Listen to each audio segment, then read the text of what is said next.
жогорку жактагы бир инсайдердик маалыматтардан улам айтып атам. Тайым раз тартып алыптыр деп атышат да. Мунун баарын укук коргоо органдары убага келгенде чекип коет. Өзүңө жакшы билсеңер керек. Барып жүргөндөр билет.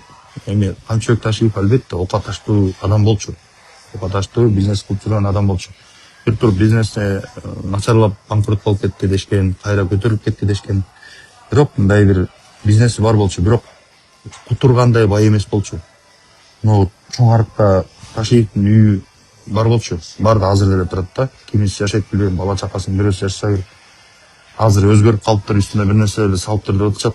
Мурда мындай деле өтө деле чоң үй эмес болчу. Жөнөкөй эле үй болчу. Жана мындай үйдү элдин баары эле салып атат. Бул жээни мээнети менен салды $3 миллион үйдү деп айтып аткандар.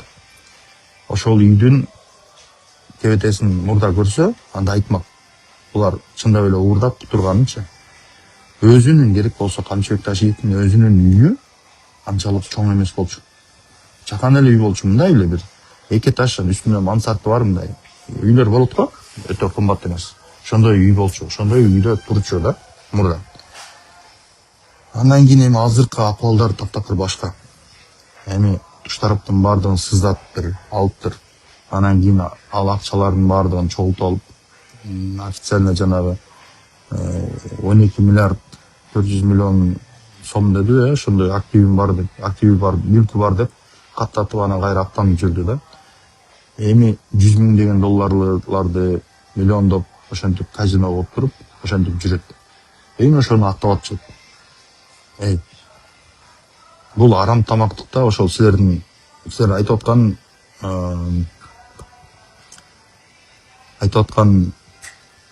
мактап аткан адамдар ошол ар бир сөзүңөрдү ойлонуп, мен мындай силер акыретте жооп бересиңер тигибу деп айта албайм мындай да. Ар бир сөзүңөрдү ойлонуп, этияттап мындай маалыматты калп таратканда, калп маалыматты айтканда этияттап айтыш керек да. Эгерде мен айткан маалыматтар калп болсо, аны укук коргоо органдары өздөрү териштирип баа берет. Бул калп экенин айтып чыгарган, бул маалымат чындыкка дал келбейт деп чыгарып берет. Мен ага баш ийем. Ошол. Ошондой урматтуу достор, бул кыскасы мен баарын анализдеп отуруп, ушунчалык мындай бир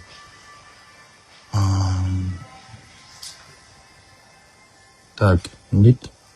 Ак эмгегиң менен иштеп жүрөсүң, азаматсың, чоң арыктагы үй азыркы чырайт, ошол үйдө бир баласы жашайт дешти го дейт. Рахмат, рахмат. Ассаламу алейкум, Булбайке Атамбаев билипте тургандай өтө катуусундачы. Ошол чоң арыктагы үйүн элдин баары эле билишет. Ташиевдин үйү, мажара Ташиевдин үйү депчи. Мен да баргам ошо 2016-жылы. Мындай эле өтө деле чоң эмес, мындай жакшыркай үй болчу. Супер мындай неме эмес, жөнөкөй эле үй болчу. Ошол үйдө эле жашачу да. Балким Барпыдагы үй жакшы болгондур. Мен ал жагын айта албайм, бирок деген азыркыларын карасаң, кечээ үйлөнгөн баласы канча, 20 канчада болсо керек да. 20дан ашкан балдар азыр кайда жүрөт? Ошол жөнүндө, ошондой үй жөнүндө ойлонобу, ойлонбойбу? Ойлонбойт менин оюмча. Ага деги ал жөнүндө кыялдана да болот да. Эптеп гиктен бир комнаталуу үй алсам экен деп бүтүп жүргөндөр көп. Анан ушулардын баарын карап отуруп кантип жактайсыңар силер? Кантип орозону бетке кармайсыңар? Орозо силердин ошол силер колдоп аткан адамдардын кылган надандыгын жакпайт. Бир эле жанагы Юрат Абдуллаев дегендин өлүмү, то есть ал киши жүрөгү кармап өлүп калды. Бүт болгон дүйнөсүн тартып алды. Тети Токмоктогу Гавайи дегенди карасаңар, мен ошого эле ичим ачат. Өзүмдүн мүлкүмдү тартып бергенде ичим ачкан.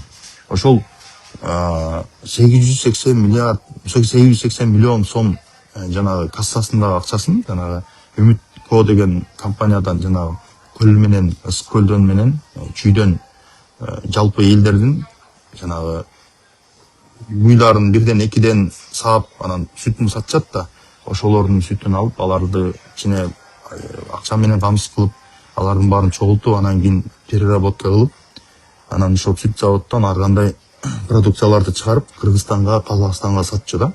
Кыргызстандын экспорттук потенциалын салым кошкондордун бири ошол. Анан ошол кишини басты, кармашты. Ошол 880 миллион сомун алып коюшту. Анан аны менен чектелбей ошол Гавайини полный алып коюптур да. Мен ошол бийликтеги жогорку жактагы неме. Кстати, мен кече жанагы кыскасы ошол киши Токмоктогу саздак жерди казактар келип бизге куур десе болбойт. Токмоктогу саздак жердин баардыгын кургатып туруп, анан кийин ошол жерге чоң эме жанагындай эс алуучу жай курган. Ошол жерге барып балык жеп келчүбүз. Азыр деле турат жакшыраак жаркырап. Көлдөрү бар, жанагындай бир аттуулар сүзөт, катамарандарды коюп койгон жакшынакай. Нары жактан Казакстандан казактар келип ошол жерге келип эс алып кетишет, отуруп кетишет, чек арадан өтүп келишип.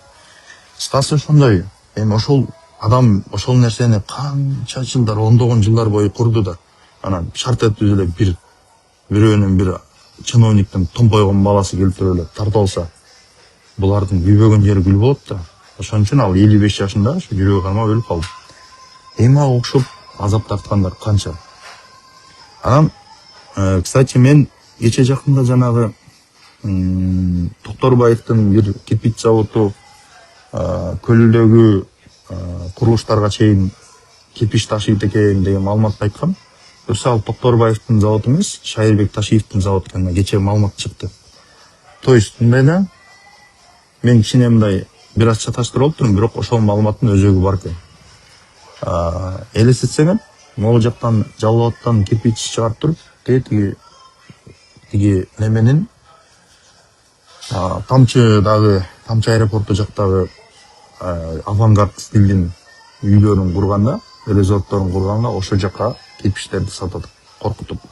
Жанагы Калыкбек Султановду коркутуп туруп, анан кийин ошол жака апарып туруп, эми ал жака барганда баасы асман чапчып кетет да, сапаты начар болсо да ошентип апарып туруп, анан кийин сатышат да, чала бышкан кирпичтерди. Чала бышканын себеби ошол жанагы күйүүчү немелерден акча айт дагы, анан экономдоп туруп, анан азыраак расход кетирип туруп, кымбатка сатат.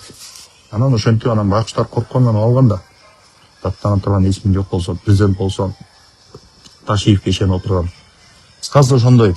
Короче, бардак кашанын баарын чалып туруп, бүт кашаны чалып туруп, жегенин жеп, тоюп, ичип, анан кийин баарын чичип туруп, анан кийин тиги Испанияга барып туруп жатып алды. Анан азыр болсо отурат демиш, тиги орозодон кийин мен айтам. Эмнени айтасың орозодон кийин? Кайсы бетиң менен айтасың, кайсы бетиңден чыгасың? Мен андай элем, мен мындай элем деп кантип актанасың орозодон кийин? Вообще билем. Күйбөгөн жериң гүл болот да. Орозону бетиңерге кармабагыла. Анан, кстати, мен бир нерсени айтып коеюнчу.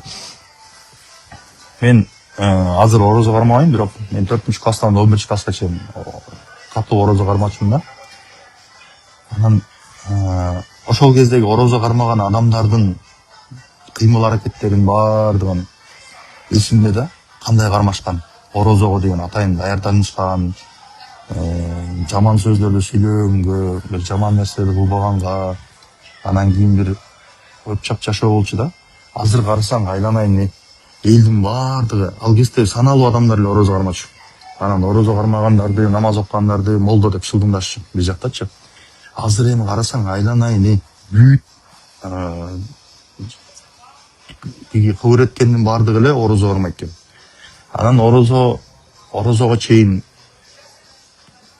каалагандай жүрүшөт, ар балекетти кылышат дагы орозону кармайт. Анан орозодо анда дагы ифтар деп, анан кийин бири-бирине ооз ачырып, ушинтип анан орозонун шылтоосу менен бири-бирине тамак берип, ушинтип калышат экен. Эми ар кимдин өзүнүн каалоосу элечи. Анан ошол орозону дагы саясатка айланышат экен көп жерде. Жолукпаган адамдар менен ошондой ифтарда жолугат экен, же болбосо ооз ачырып айсып дейт экен. Ошентип.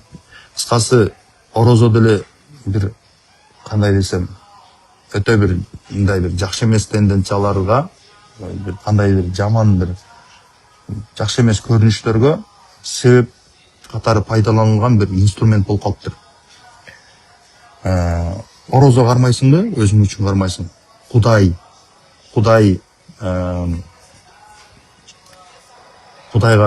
үчүн кармап атасыңбы?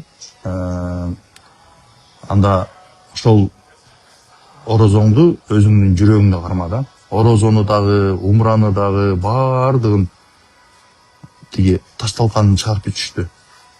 Тындыракайын чыгарып бүтүштү. Жаманатты кылып бүтүштү. Чын келгенде мунун баары туура эмес. Орозодо кыскасы ууруну, каракчыны абийирин жап деген хадис эч жерде жок. Дегеле андай хадис эч жерде жок. Тескерисинче ошондой акмакчылыктарга катуу тыюу салынган. Андайларды ашкерлеш керек. Колубуз менен токтото албасак, биз күчүбүз жок да. Колубуз менен токтото албасак, анда биз ашкерлешибиз керек. Биз уятын чыгарышыбыз керек. Ошентип тыйышыбыз керек. Башка жол жок. Ошол. Көңүл бурганыңыздар үчүн чоң рахмат. Чындап ниет кылып орозо кармап аткандар, орозоңуздар кабыл болсун. Ниеттериңиздер кабыл болсун. Намаз окугандар, чыныгы мусулмандардын намазы кабыл болсун. Ыйык айды жакшы өткөрүп алалы. Бирок чындыкты, мындай чыркыраган чындыкты, надандардын былыктарын жашырбай ачык айтып туралы. Буга орозо тыюу салбайт. Көңүл бурганыңыздар үчүн чоң рахмат.